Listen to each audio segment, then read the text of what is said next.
So there you go. Yeah. Okay. This is getting deep. I don't know if it's getting deep, but it's. I'm sure it's water. You got these bottles for me. No. Yeah, I'm it's sure it's water. It's still spring water. It is still water. It tastes like water. Don't worry. This is interesting. Sometimes my friends do ask me the same question. Why do you have to complicate things? And I said, no, this is not the point. The point is, it's not complicated at all. It's very simple. Very simple. And you know what? I always have my favorite quote. I always say, life is too simple to be complicated. Yeah. It's us humans with our infinite wisdom and qualifications and skills and whatever. We want to complicate it because we don't like simple things, But you know what? I'm sure you will come across many people like this. I have come across a lot of people who want to have that plain time in their head. Yeah. Can we have 15 minutes of peace? Magical. That's magical. Yeah. But they can't. They have everything else. Just that is missing. Yeah. And you would have thought that when you have everything else, you could buy that, but no, it doesn't come to you. No, it doesn't. It doesn't. This is why, and people, when somebody, let's say I wrote a book and this, or, you write something, you tell something, somebody gives you a compliment and things like that. And I don't react to it. Whether they say bad things to me, I don't react to it. Whether they say good things to me, I don't react to it.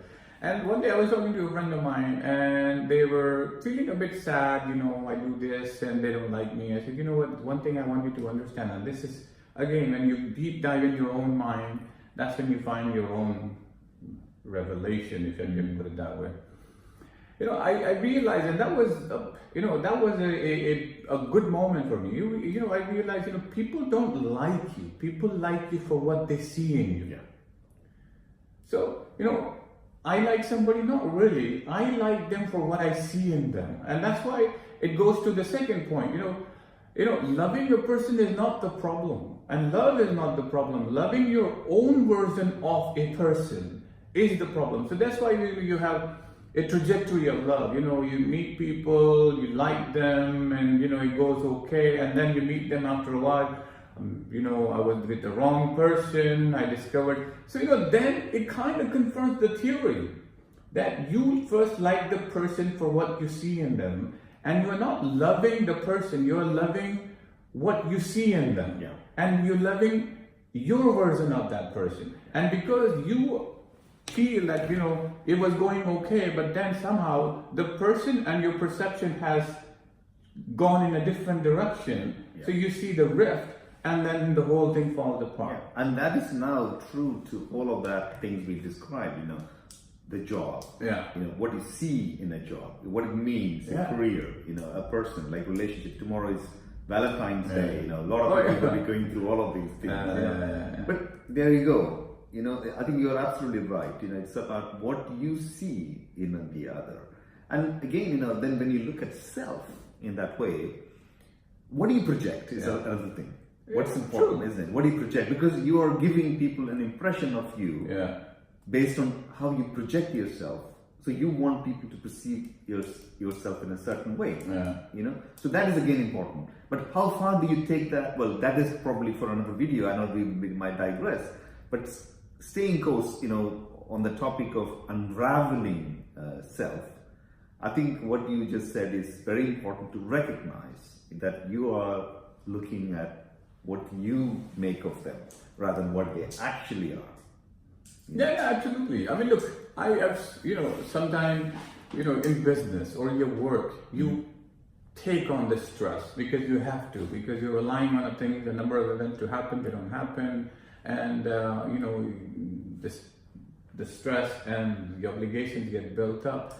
And when you learn this trick to unravel yourself and you are saying to your mind, no, let go, it's not your problem, let go, let go, let go, and you arrive at a point where, all that weight, that virtual weight you are carrying disappears, and you say, you know what, you're going to die one day, and none of that is going with you. And you're not going to a heaven or a hell, and all of that is a nice concept to make you feel that there is something else to it. Because as a human being, I realized I would be very disappointed if there was nothing. I would say, what the hell?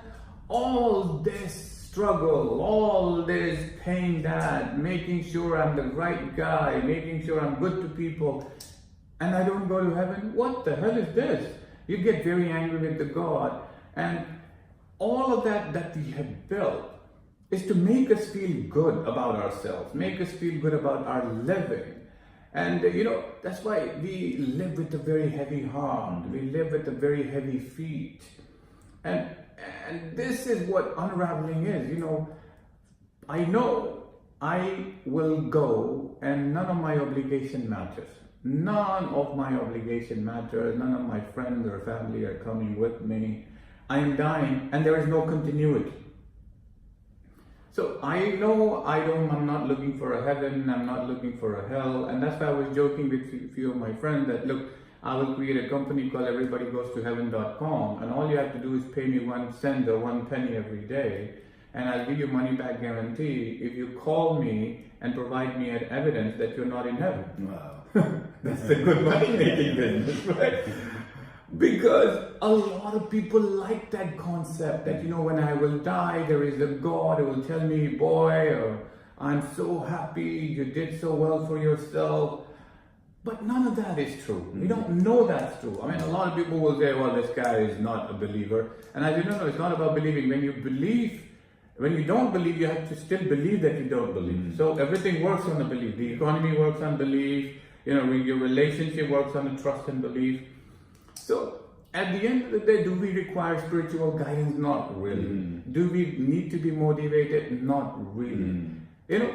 By conversation we learn. By me talking to you, I learn. You give me one perspective, you probably get another perspective. And this is what I think our conversation is all about. Absolutely. And sometimes you need to get to a certain level to be able to benefit from this level of conversation. That's what I find. Yeah, it's very true. And I think we were talking about this in our previous videos, where maybe the spiritual people or the people who are pursuing gurus, they are probably at the first level, and then you have to just sort of go up to a different level, or go on the same plane to a different level. I don't know if it is up or down or whatever, but it's definitely not on the same plane. And I think I wouldn't be averse about the idea of having a conversation with the guru, because the guru might be Let's wise. bring one of those gurus and talk to them, because I'm really interested in we are all looking for something. We are all looking to have that continuity. Yeah. We all kind of have that inherent design, I think, in us that, there will be continuity. You cannot just die. Yeah. How can I just die? I have to have more continuity. There has to be a heaven. Yeah. There has to be a but then, having said that, gurus have a method. Whatever method they do it. What we're doing could become one of such methods, and this could become a guru kind of principle. I don't know, whatever. This is a method to understand or to unravel something. It could be. I don't know. Yeah, this is a method. I ask myself, do I need a guru? Not really. Why do I need a guru? Because I know most likely I am. I wasn't sure before, but now as I dig deeper and deeper and deeper, I most certainly know there is no big magic at the end of it. There is no magic. So my assessment is this. I exist because of probability and chance powered by evolution. There is no magic to it. And human beings, I mean, now science is saying that, but it's been my own journey. Human beings are just a byproduct. And we are not a permanent species. We will die off. But the good part I like about what we have managed to do, and I think this is a very big achievement, is we are able to have this discussion. But then, what one needs to understand, I think you will find this quite interesting. Say, for instance, you are in a room and you don't know what's around you, and you have to look at the map before you get out. So some gurus are like the navigation systems we have. If you're confident that we'll reach the station in 10 minutes, this is the route you take, I open the door and leave. But there are other people who would say, I'm just going to open the door and walk out anyway, and go around here, go around there, ask a few people, and then reach my destination. So, sometimes we're conditioned to believe that, we need this and that and the other. But in fact, like you said, if you're a seeker, if you're an explorer, it sounds like you are, and you found that yourself, and you're wanting to do more of that. Yeah, this is what I say. I don't need a religion. Yeah. I definitely, I know for sure. And I come from a very religious family, and so, but I know I don't need a religion. But I have to, believing is the anchor. You need to be anchored somewhere. So I've created myself a humanity as a conditioning that humanity is something that I would like to be anchored with, because otherwise life becomes very boring. Living becomes very boring. Okay, there's no magic, there's nothing. I understand a bit of it.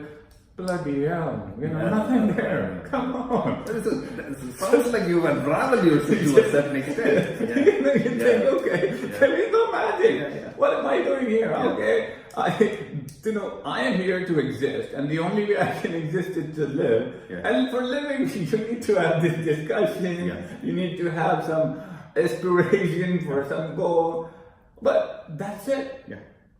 That's it. So that's why I'm thinking of maybe exploring the universe, finding an alien, and saying, man, is there somebody, a higher species or something, who can provide us a better answer? And this is what I was thinking. Maybe we have limitations in our brain because we cannot see any other dimension, because we are all three-dimensional beings. So I don't know if there is something that we can get to tomorrow. Yeah, that's true. But that's the journey, and as I say, I think, like we said, we'll keep with the theme of unraveling ourselves. Yeah, and this title, I think we will call it, understanding self. Maybe questioning self, understanding self. I think it's probably that's the right way, and then we'll probably have another discussion around it. Yeah, that's fine. So Perfect.